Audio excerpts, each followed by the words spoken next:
श्री ये 18वें अध्याय में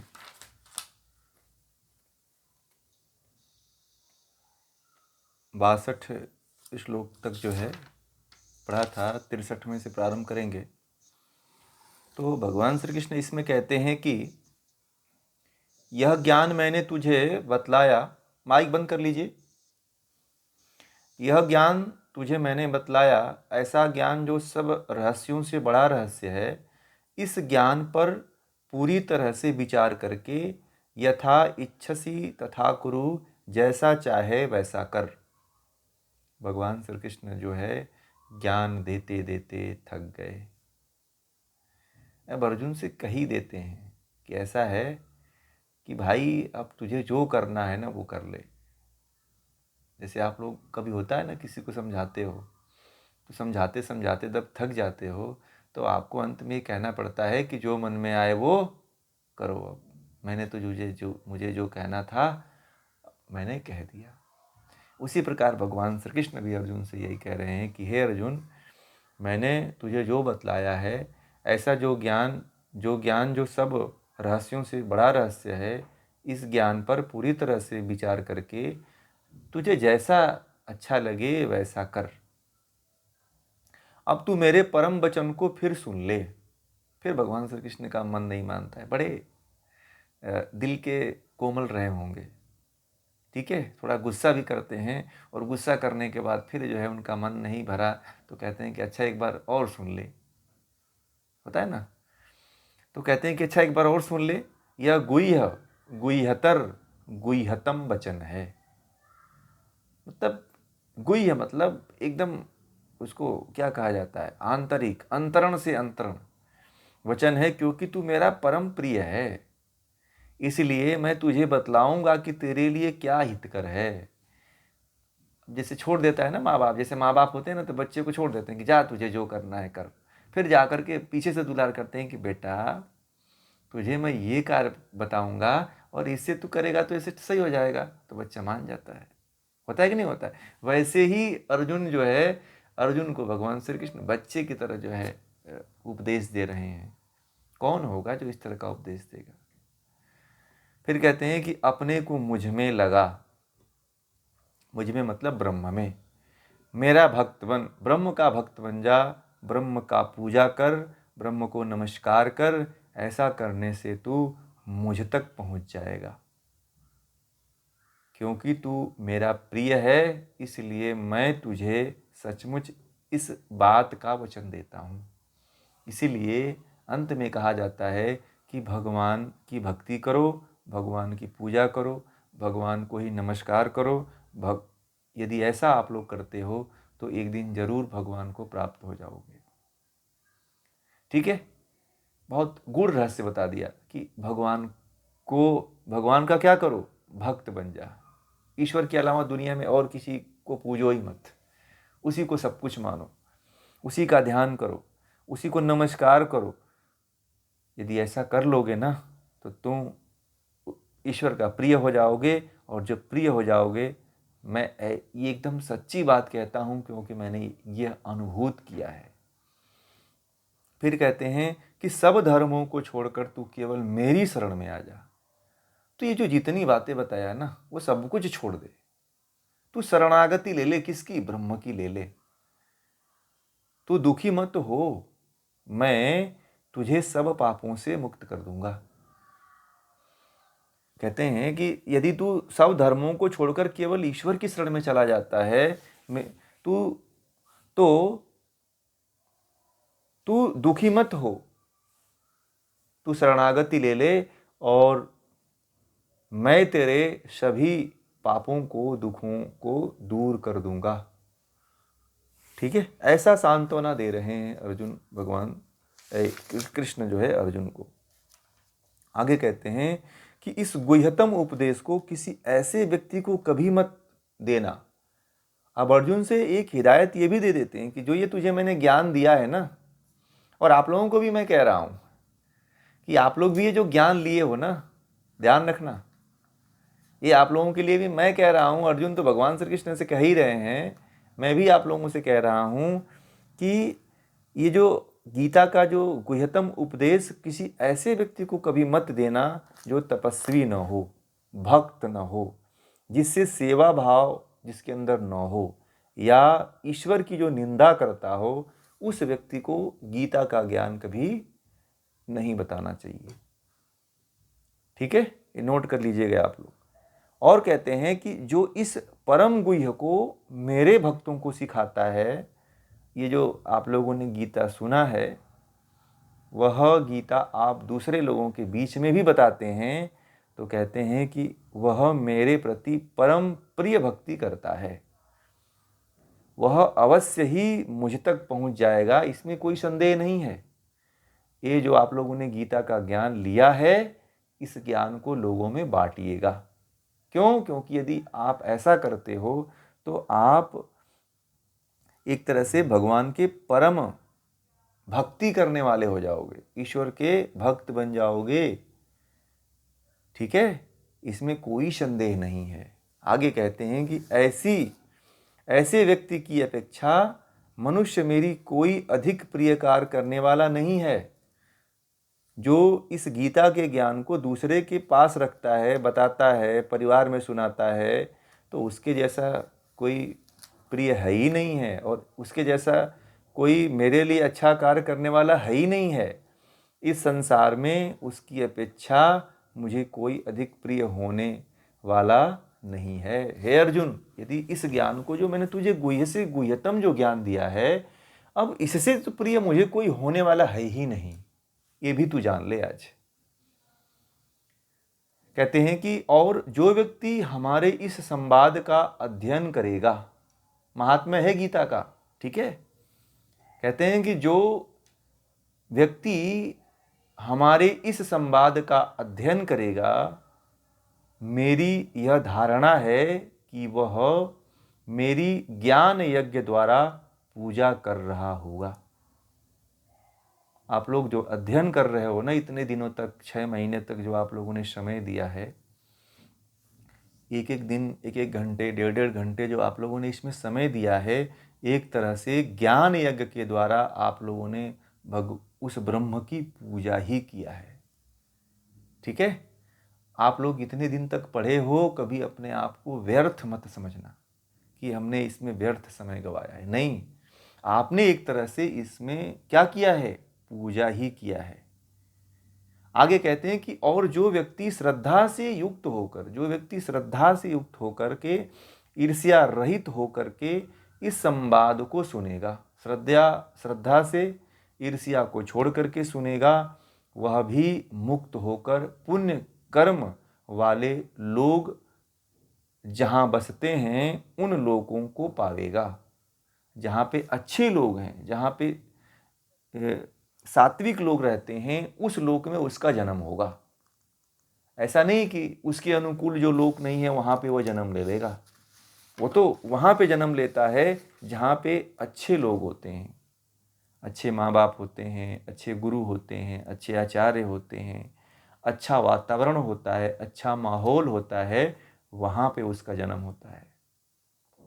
इसलिए आप लोग जो गीता पढ़े हो ना, तो कभी पछताना मत कि मेरा समय चला गया है इतने दिनों तक।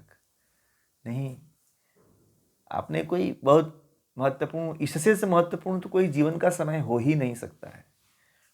जो आप लोगों ने इतना दिन समय दिया है, इससे गोल्डन टाइम तो आपके जीवन का कोई नहीं हो सकता है। आप लोग याद रखना, कल वो बोल रही थी ना अल्पा जी की, हम लोग इसके बाद 9 बजे करेंगे क्या है ना, वो कल बोल रही थी ना। तो उसकी जगह पे हमने उसी तरह का एक ग्रंथ नया शुरू कर रहा हूँ, आप उसमें जुड़ जाइए। और गीता तो आप पढ़ेंगे ही पढ़ेंगे, ऐसा नहीं कि गीता छोड़ देंगे आप लोग।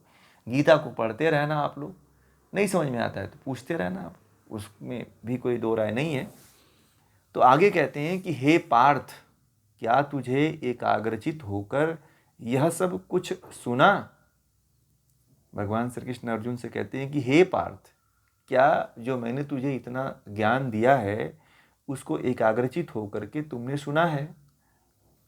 तो कहते हैं हे धनंजय, अज्ञान के कारण जो तुझे मोह उत्पन्न हो गया था, आसक्ति उत्पन्न हो गई थी, अब वह मोह और आसक्ति क्या हो गई है? तेरी दूर हो गई। किससे? ज्ञान से। किससे दूर हो गई? ज्ञान से हुई ना। जो है शुरुआती में अर्जुन के अंदर मोह उत्पन्न हो गया था अपने परिवार को लेकर के, आसक्ति हो गई थी, परंतु जैसे ही भगवान श्री कृष्ण ने उसको ज्ञान दिया, उसके अंदर की आसक्ति और मोह नष्ट हो गई। अब ये बताइए, आप लोग क्या अपने अंदर से मोह और आसक्ति नष्ट कर देंगे? प्रयास करेंगे, ठीक है, प्रयास करेंगे। यदि कहीं पे मोह और आसक्ति बची है तो उसको आप लोग भी निकाल करके फेंक दीजिएगा, क्योंकि इतना गीता का महत्वपूर्ण ज्ञान आप लोगों ने जाना है, पढ़ा है, समझा है, तो दूर करने का प्रयास भी करिएगा, ठीक है। कहते हैं अर्जुन ने कहा। अब भगवान श्री कृष्ण के इतना कहने पे अर्जुन कहता है, हे अच्युत, तेरी कृपा से मेरा मोह नष्ट हो गया। कि आपकी कृपा से जो मेरे भीतर मोह था ना, जो बचा हुआ था, वह तो नष्ट हो गया। मुझे मतलब स्वधर्म की स्मृति फिर प्राप्त हो गई। मुझे अपने स्वधर्म, मतलब अर्जुन क्षत्रिय था और उसको उसका ज्ञान हो गया कि मेरा धर्म क्या है, क्षत्रिय युद्ध करना ही मेरा धर्म है। और कह रहा है कि मुझे मेरा स्वधर्म मुझे प्राप्त हो गया। हे केशव, हे अच्युत, अब मेरे संदेह सारे दूर हो गए, मैं स्थिर चित्त हो गया हूँ। कह रहा है कि मेरे जितने संदेह थे ना, वो सब संदेह अब दूर हो गया है और मेरा जो चित्त है वो अब स्थिर हो गया है।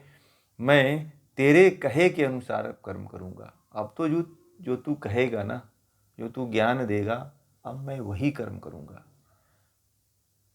आगे कहते हैं, संजय ने फिर कहा। अर्जुन के इतना कहने पे संजय कहता है कि इस प्रकार मैंने वासुदेव और महान आत्मा पार्थ के बीच हुए इस रोमांचकारी अद्भुत संवाद को सुना। अब संजय कह रहा है कि मैंने इस प्रकार भगवान श्री कृष्ण और महान आत्मा अर्जुन के बीच इस रोमांचकारी अद्भुत संवाद को सुना, जो रोमांच पैदा कर दे। ऐसे संवाद को जो है कौन सुना? संजय ने सुना। वो खुद कह रहा है, इसमें लिख रहा है वो। व्यास जी की कृपा से मैंने स्वयं इस परम गुह्य रहस्यमय योग को साक्षात स्वयं योगेश्वर कृष्ण द्वारा उपदेश दिए जाते हुए सुना। खुद अपने हाथों से स्व प्रमाणित करते हैं संजय कि मैंने ये जो ज्ञान सुना ना, वो भगवान वेद व्यास जी की कृपा से उस परम गुह्य रहस्य को सुना जो भगवान श्री कृष्ण ने अर्जुन को उपदेश दिया था, ठीक है।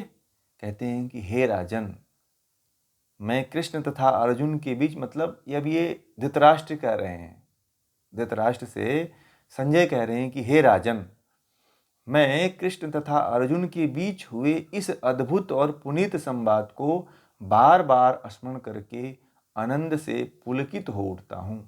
धृतराष्ट्र के सामने ही यह बोल देते हैं संजय कि हे राजन, हे राजा, मैं जो है कृष्ण और अर्जुन के बीच हुए इस संवाद को सुन करके बार बार मैं उसका स्मरण कर रहा हूँ और मैं पुलकित हो उठता हूँ और आनंद से विभोर हो रहा हूँ। मैं, मेरे अंदर आनंद का असीमित भंडार, असीमित द्वार खुल जा रहा है। और हे राजन, हरि के उस अद्भुत रूप को स्मरण कर करके मुझे महान विस्मय होता है और मैं बार बार पुलकित हो उठता हूँ।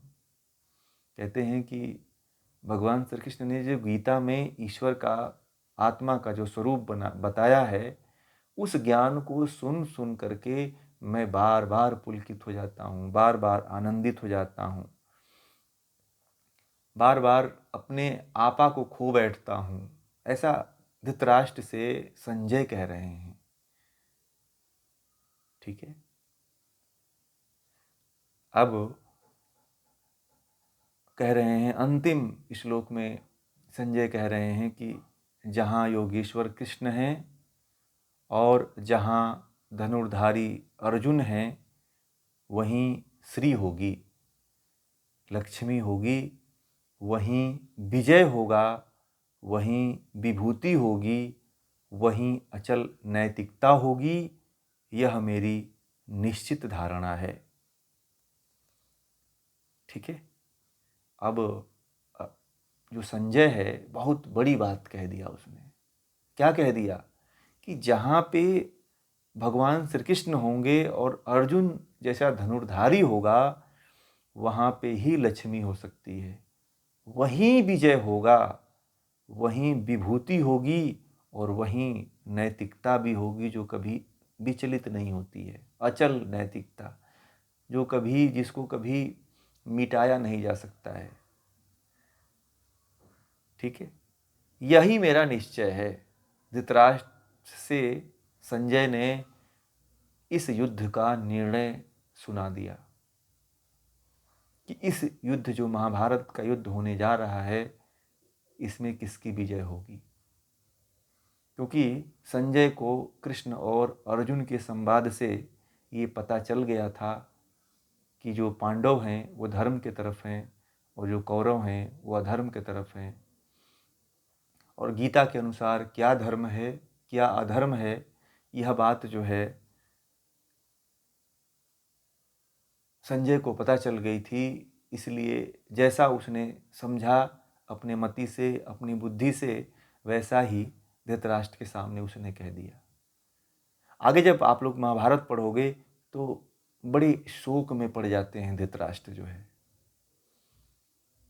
धृतराष्ट्र क्रोधित हो जाते हैं और कहते हैं कि तुम तो कृष्ण की प्रशंसा करने लगे, तुम तो उस छलिए की प्रशंसा कर रहे हो संजय। तुम थोड़ी थोड़ी चुपड़ी चुपड़ी बातों में आकर के तुम सुन लिए कि तुम जो है उसके प्रति मोहित हो गए, तुम उसकी बात कर रहे हो। आगे की कहानी बड़ा मार्मिक है, जब महाभारत जब बताएंगे आप लोगों को तब उसकी हम कभी चर्चा करेंगे।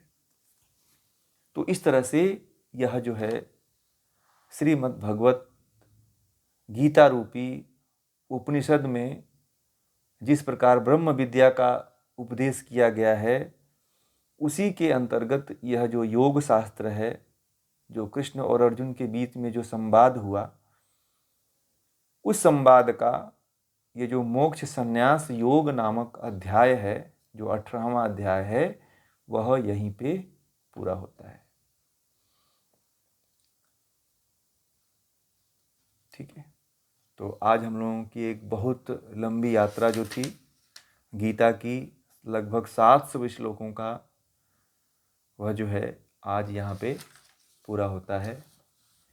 और आशा है कि आप लोग जो है इस ज्ञान को अपने जीवन में लेकर के उतरेंगे और इस भव सागर में नाव बना करके इसके ऊपर सवार होकर के अपने जीवन को चलाएंगे।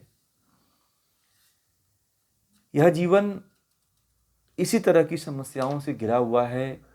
ये गीता तो केवल मात्र एक हमारे लिए नाव है जो हमें पार करने वाली है।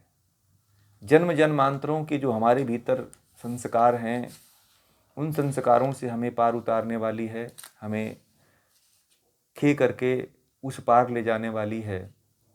इसलिए इस गीता के ज्ञान को अपने जीवन में हमेशा धारण करिएगा।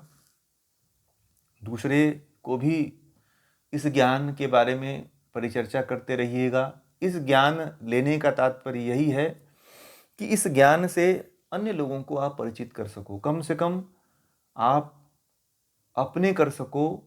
सबसे पहले अपना कल्याण करो, अपने परिवार का कल्याण करो आप, उसके बाद से समाज का कल्याण करो आप। तो जितना हो सकता है गीता को अपने जीवन में प्रयोग रूप में आप लोग इसका प्रयोग करो, तो ही जीवन आप जी पाओगे कथा के रूप में। और जब तक सुनते हो आप लोग तब तक आनंद मिल रहा है, इस दृष्टि से गीता आप लोग मत पढ़ना। गीता मैंने जैसे आप लोगों को पढ़ाया है उसी तरह से अपने जीवन में इसको जीवन के अंत समय तक धारण करना। जीवन में कभी आप विचलित नहीं होंगे, जीवन में कभी आप हार नहीं मानेंगे, जीवन में कभी आप गिरेंगे नहीं, हमेशा ऊपर उठते रहेंगे। गीता का ज्ञान ऐसा है कि आपको कभी गिरने नहीं देगा। गीता का ऐसा स्थान है जिसके बारे में सभी योगी, सभी ऋषि मुनि, सबने इसकी बड़े श्रीमुख से प्रशंसा की है।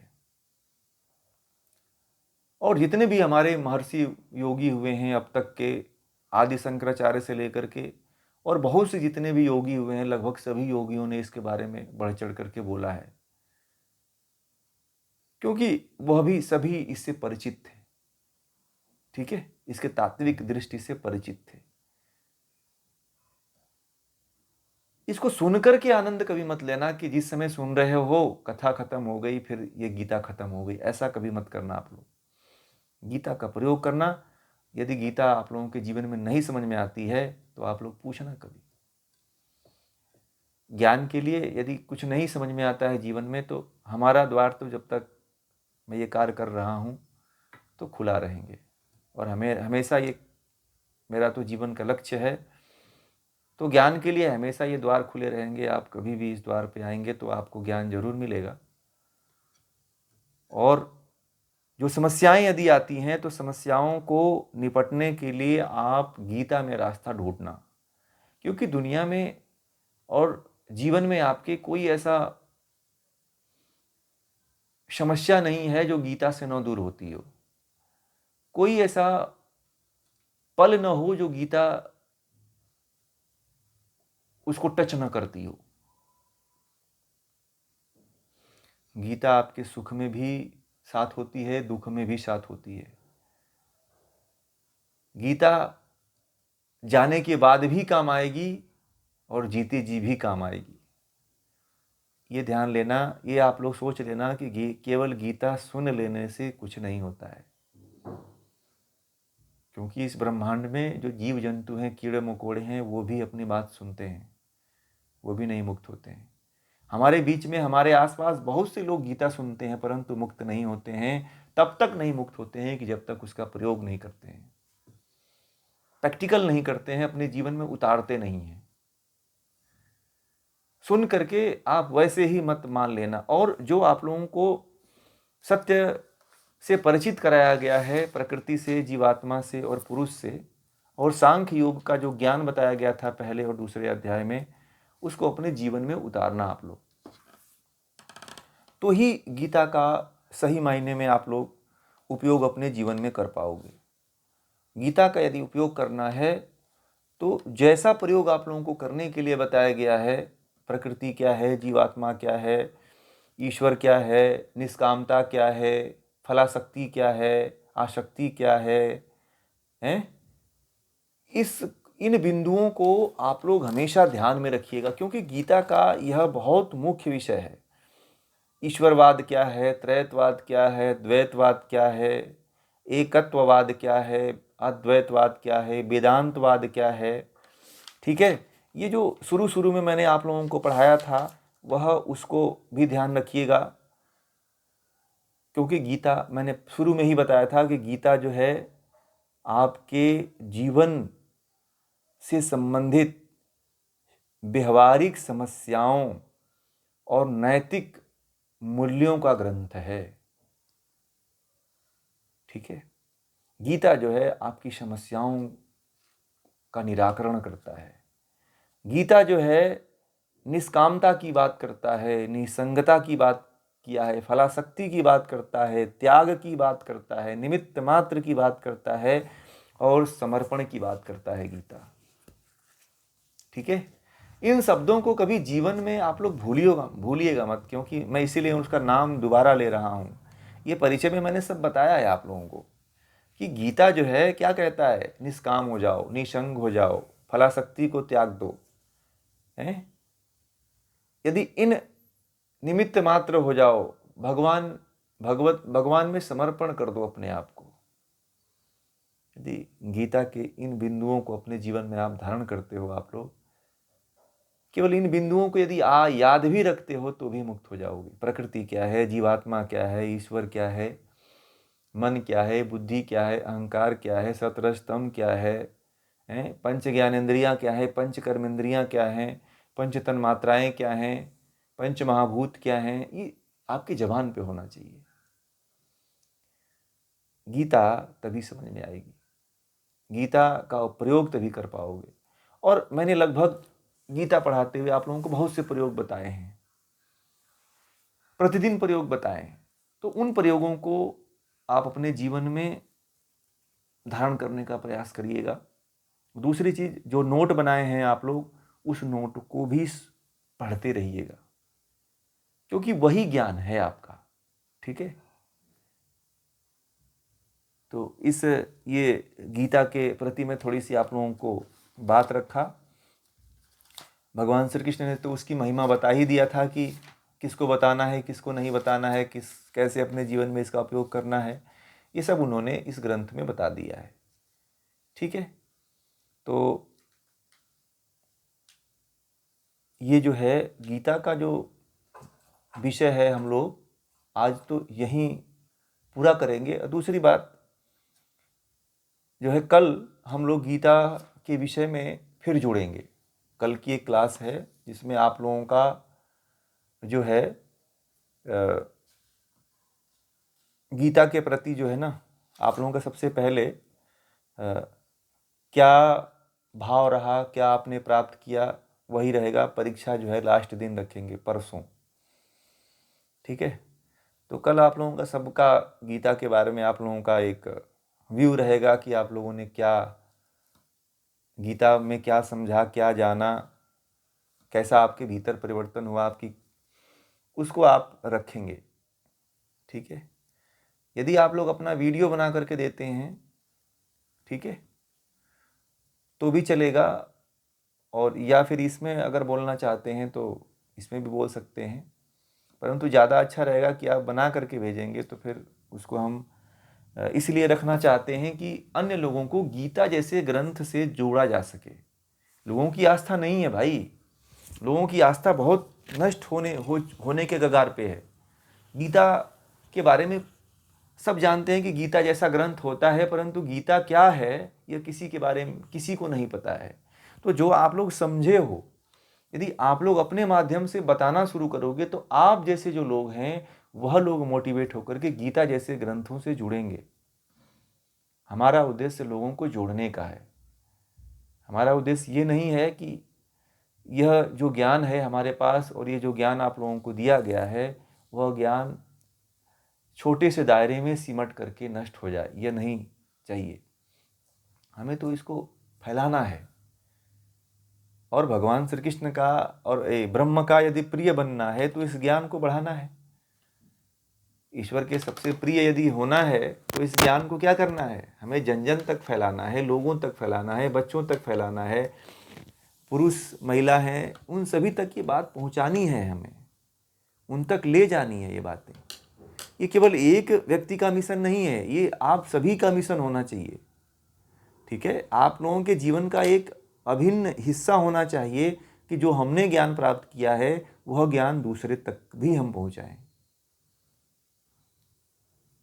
ठीक है, ऐसा नहीं है कि आप ही बस खा करके आनंद लेकर के रह जाओ, नहीं, इस आनंद को बांटो।